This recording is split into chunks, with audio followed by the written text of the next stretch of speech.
I'm so excited to be here today to talk to you about this emerging opportunity in the space biotechnology economy. As we've heard throughout this conference, now we're at an inflection point. Now is the time to act, to rapidly scale up infrastructure in space, to seize upon these opportunities. We've already heard that microgravity research is having major impact. Analysts predict that the space biotechnology economy in the 2030s is going to be approximately $13 billion. Microgravity research is already changing the face of medicine, drug discovery, and human health. But why? Why microgravity? What is so unique about this opportunity? Well, the answer really is simple. Microgravity accelerates processes and opens up new biological opportunities that we just simply cannot achieve here on Earth. The International Space Station has been in orbit for 25 years and has proven to be a tremendous resource. We've learned how humans can live and work productively in space. However, over long-term missions, we found that fundamental changes happen to astronauts' bodies. They experience changes in physiological processes that mimic accelerated aging here on Earth. But what's even more interesting about that is that it doesn't just occur at the whole body level, it also occurs at the cellular level. And this is like a fast-forward button for science. It opens up new opportunities to study cellular processes and the potential to solve some of the many medical challenges of our time. Let's take Alzheimer's disease, for example. 60 million people worldwide suffer from Alzheimer's disease and other forms of dementia. And that's only expected to increase as the population ages, of course. That costs society approximately, it's estimated, $3 trillion. That's an enormous debt to society. And yet, only recently have 2 drugs that modify the disease become recently available to treat our patients. Why is that when there's so much potential? Well, the reason is that drug trials are hard. They take a lot of time, they're expensive, they're risky. It's estimated that to bring one drug to market, it takes 10 to 15 years and $1 to $2 billion. Well, why is that? Well, one of the issues is that we have a lot of reliance on animal models. But what works to cure an animal doesn't necessarily work in humans. In fact, 90% of drugs that come to market fail. That come to clinical trials fail. So what we need is better ways to screen drugs in a more high throughput manner. And it would be great if we could do that with humans. But of course, it's unethical, and in fact, it would take decades, particularly when we're talking about diseases such as Alzheimer's, which takes decades to develop. So that's not a good model. But guess what? Microgravity changes that. In fact, in microgravity, if you take human neural stem cells into microgravity, what they do is they just naturally form 3D structures. They're called neural organoids, or brain organoids, that better replicate what happens in the human body, and they can be used to study, to test drugs, to rapidly screen drugs. But guess what? We just also talked about how aging is accelerated in spaceflight. So you put those two together. You put together a good human model, and then you add on top of that a model that accelerates the aging, and what you've got is a high throughput, rapidly screening process for drugs for neurodegenerative diseases. And that's what one company has done over a 43-day mission in space. They took human neural organoids from prefrontal cortex, and they compared the ones that they took into space to the ones that they had on the ground. And it was really interesting. The ones in space started secreting biomarkers that are hallmark biomarkers for Alzheimer's disease: amyloid beta and phosphorylated tau. So then they took that one next step further.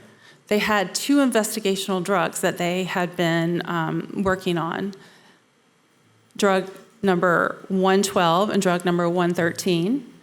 And they tested those on the neural organoids that were secreting these biomarkers of Alzheimer's disease. And it turned out that one of these drugs, 112, reduced the biomarkers back to Earth-based levels, more so than their other drug, 113. So this was a great screening for this drug, and so now they've taken this drug back, and they're using this drug to move towards clinical trials. So it's really powerful when you combine this microgravity environment supporting these great human models for diseases, along with an environment that accelerates aging, making this research faster. Another great example is human stem cells in spaceflight. So what we found is that if you take human stem cells into space, they show increased proliferation, they have a shortened cell cycle, and they express stress pathways that make them more resilient. And when you bring these more resilient stem cells back down to Earth, it unlocks the keys to their use in many different applications. So for example, gene modification therapies for cancers and rare diseases are an important emerging market is anti-aging and longevity. So this is another very exciting application for microgravity. Another one is accelerating the development of cancer therapeutics. So one thing that we've learned in studying cancer is that the environment that the tumor is in is very important. It's called that tumor microenvironment. And in fact, the mechanical forces between the different cells is very important for cell signaling and for how cancers behave. But we can't study that at all here on Earth. If you take cancer cells and put them in a dish on Earth, all they're going to do is just fall down to the bottom of the dish in an unnatural way. So you're not having that normal signaling going on between the cells. But if you take them into space, instead they form these 3D tumor spheroids, which then more naturally replicate the processes that happen when the tumors are actually in a patient's body. So because these tumors grown in microgravity experience a more physiologically relevant environment, it then becomes possible to unlock novel therapeutic targets. For example, in this case, a cancer kill switch was identified during spaceflight, and the investigators then used that data to target that cancer kill switch. And that data has already, that drug that came out of the development from these space flights has already been approved by the FDA to start phase 1 clinical trials, and so that's really exciting.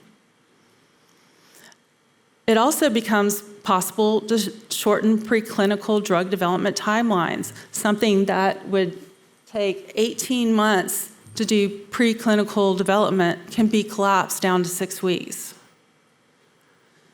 And another application is identifying personalized cancer treatments before therapy even begins.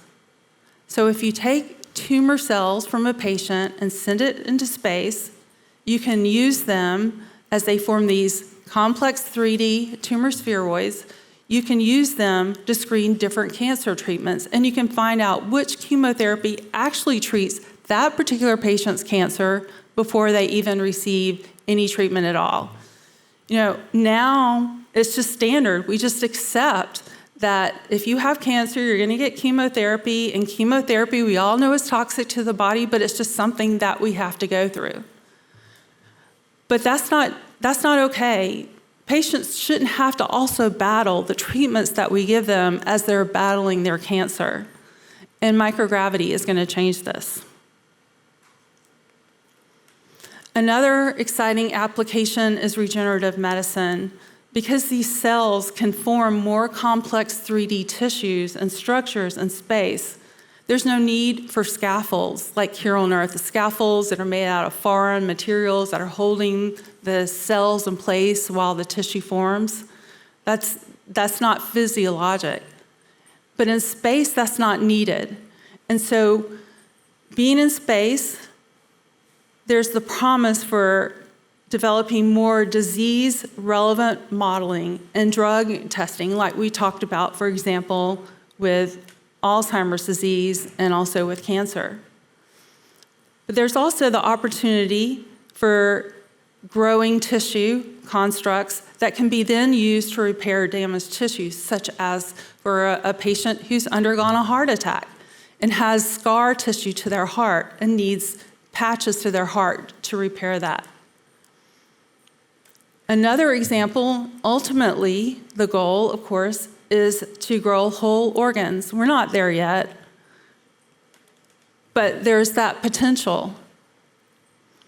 And in fact, think about it. If a person could take their own stem cells, send into space, have custom-grown organs that they need to address transplant solutions. There are over 100,000 people in the US on the transplant waiting list right now.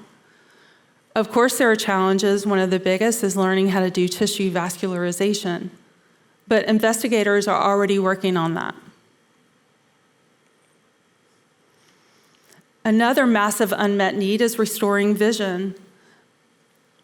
Microgravity has shown very useful in producing 3D thin layer deposition constructs. And one company is using that to produce high quality artificial retinas. And they're already in discussions with the FDA about having to move forward to clinical trials. They've proven this technique can be done on the International Space Station. And of course, everyone talks about drug discovery in space, but why microgravity? What does it do? Well, absence of buoyancy-driven convection leads to a more uniform heating. There's absence of the density-driven sedimentation. There's no longer the need for the crystals, these very delicate crystals that you're trying to form. You don't want them interacting with the walls of the vessel that you're forming them in. And that, of course, happens on Earth, but not in microgravity. And all of these properties lead to much more improved crystals. And in fact, over 50 years of analysis of crystallization experiments has shown that over 90% of crystals grown in space have improved properties. But what does that really mean in the real world, and what does that mean to patients? Well, improved crystallization in microgravity enables the production of more efficacious drugs. Why? Because the crystals are more uniform, and they more consistently release the active ingredient in the drugs. And that leads to fewer side effects because patients aren't overdosed at some point and underdosed at other points. And in addition, that allows the formulation of drugs that have higher concentrations but lower viscosities, which then means that the drugs can be injected under the skin by a simple shot in a doctor's office or even at home, as opposed to having to be injected into your blood vessels through large bore needles. So all of that leads to better quality of life for our patients. And drug discovery, just like every other field, is being impacted by AI. So AI will be utilized on these new commercial space stations that are going to be coming online in the next 2 to 4 years. So the International Space Station has this wonderful legacy, and I've shown you examples of what investigators have been able to do on the International Space Station. And these examples are based on 2, 3, 9, maybe 10 at most flights to the space station. But when we get these new commercial space stations, they're going to have the most modern equipment, they're going to have modern sensors, automation, and AI-driven on-orbit analysis, which then is going to allow on-orbit replication of studies without the need to bring the material back down to Earth, change a parameter, and then send it back up. So our investigators who have done incredible work so far with only, say, 9 experiments are now going to be able to do hundreds of experiments at a time. Just imagine what they can do with that capability and what's going to be coming out of that based on what they've done with just the little that they had. As an example, we talked about how microgravity supports the formation of better crystals in drug discovery. Well, what if you can do that on orbit and then automatically shift it over to these organoids that we talked about and just do your drug testing right there and rapidly screen the drug that you just created? So this is the type of technology revolution that we are right on the cusp of seeing. So I hope these examples have shown that the time is now. The time is now to really lean into this, to ramp up the infrastructure, to dedicate ourselves to making this possible. These aren't just theoretical possibilities. Everybody says, tell me the use case. Well, here are the use cases, and they're real. And they're having discussions with the FDA to make this happen. Another concern I hear all the time is, well, FDA can't go visit a lab in space, so how is this ever going to receive regulatory approval? Well, a lot of these companies are already having these discussions, and I've heard no concerning signal from the FDA about using the space-based data. And in fact, when I've had discussions with the FDA myself, they like to tell me about the story of COVID and the biotechnology ramp-up that happened during COVID when the investigators couldn't go to the individual labs because of COVID, but they still found a way to get to regulatory approval in this unique environment. And they're happy to do it again, and they're excited about doing this and talking to these companies about these processes in space. So again, the time is now. Other countries and nations are investing in space. But of course, the US will lead in space-based innovation, but it's going to take capital, it's going to take speed, and it's going to take commitment. We're facing a multi-billion-dollar opportunity. Now is the time to accelerate, push forward, bring back these life-saving applications for our patients, and better humanity. And that's what we're trying to do, forming the partnerships to build the infrastructure, to provide the platforms, and the capital that's needed by innovators now to bring humanity forward. Thank you.